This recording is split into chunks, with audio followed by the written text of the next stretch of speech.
इबलीस की नस्ल की इब्तदा जिस जिन से हुई उसका नाम तारानोस कहा जाता है।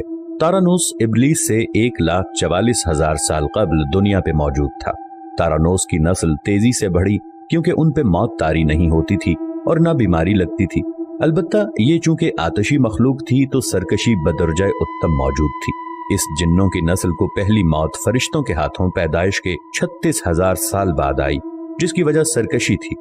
यहाँ पहली बार मौत की इब्तदा हुई। इससे पहले मौत नहीं होती थी। बाद में चल्पानेस नामी एक नेक जिन को जिन्नात की हिदायत का जिम्मा सौंपा गया और वो ही शाह जिन्नात करार पाए। इसके बाद बामोस को यह जिम्मेदारी दी गई। बामोस के दौर में ही चलेपा और तबलीस की पैदाइश हुई। ये दोनों अपने वक्त के बेहद बहादुर जिन्नात थे और उनकी कौम ने चलेपा को शाशेन का लक़ब इसके शेर के जैसे सर की वजह से दिया।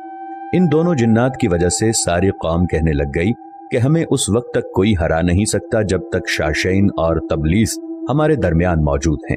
इन दोनों की वजह से कौम के जिन्नात आसमान तक रसाई करने लगे और तीसरे आसमान पर जाकर शरारत कराते थे।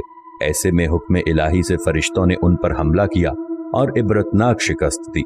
इसी दौरान जब इजराइल अलैहिस्सलाम को इबलीस ने देखा तो सजदे में गिर गया। इबलीस शुरू ही से एक नडर और ज़हीन बच्चा था।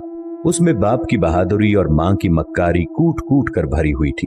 उसने मलाइका के साथ जाकर तौबा का बाकायदा ऐलान किया और फिर फरिश्तों से फैज़ इल्म हासिल करने लगा। इल्म हासिल करने और रियाजत का ये आलम था कि पहले आसमान पे आबिद, फिर दूसरे आसमान पे जाहिद, तीसरे आसमान पे बिलाल, चौथे आसमान पे वाली, पांचवें आसमान पे तकी और छठे आसमान पे कबाजान के नाम से मशहूर हुआ।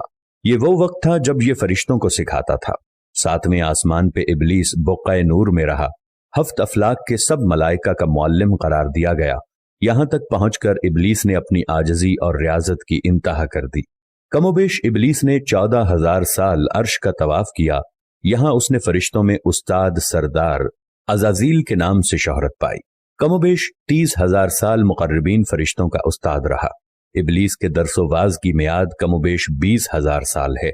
फरिश्तों के साथ क़याम की मुद्दत कमोबेश 80,000 साल है। इबलीस को हुक्म हुआ कि दारोग़ाए जन्नत रिज़वान की मुआवनत करो और अहले जन्नत फरिश्तों को अपने इल्म फजल से बहरावर करो। यूं इबलीस को जन्नत में दाखिले का परवाना मिल गया और जन्नत में भी अपने इल्म से दारोग़ाए जन्नत रिज़वान को सैराब किया और यूं जन्नत और रिज़वान की कुंजियां इबलीस के पास रहीं। रिवायत के मुताबिक इबलीस 40,000 साल तक ये फर्ज खजानची अंजाम देता रहा। यही वो मकाम आला तरीन जन्नत रिज़वान ही था जहां इबलीस ने पहली बार बादशाहत के ख्वाब देखने शुरू